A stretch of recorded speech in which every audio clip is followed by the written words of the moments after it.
Sino ang mga magulang, ganoon din ang mga anak. Kung ano ang kinalakhan, iyon din ang patutunguhan.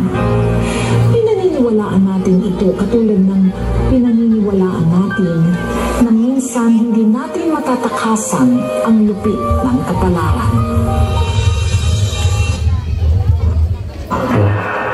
Nag-aaral ka ng mabuti.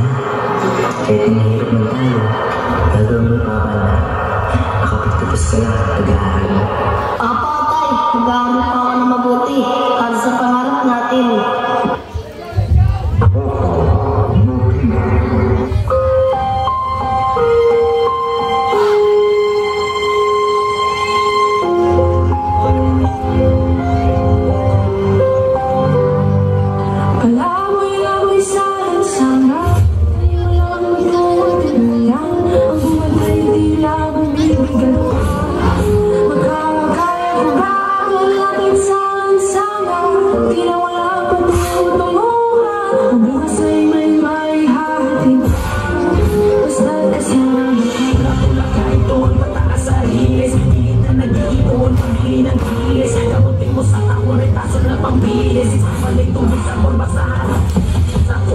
Punasan ang tumis na binahin ng buhay sa pagkatao. Hipitan mo ang kaki. Unang huwag kang bibitaw, huwag kang magagalit.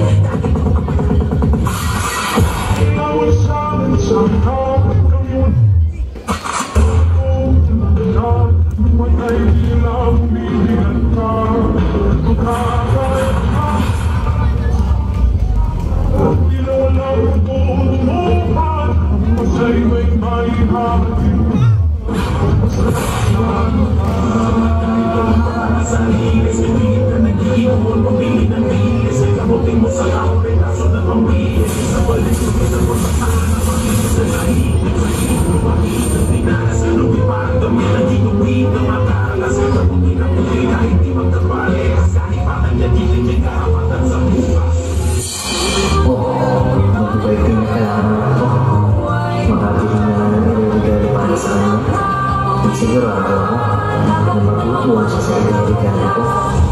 At saka malapit na ako ng graduation day, may surprise ako para sa kanya.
Once again,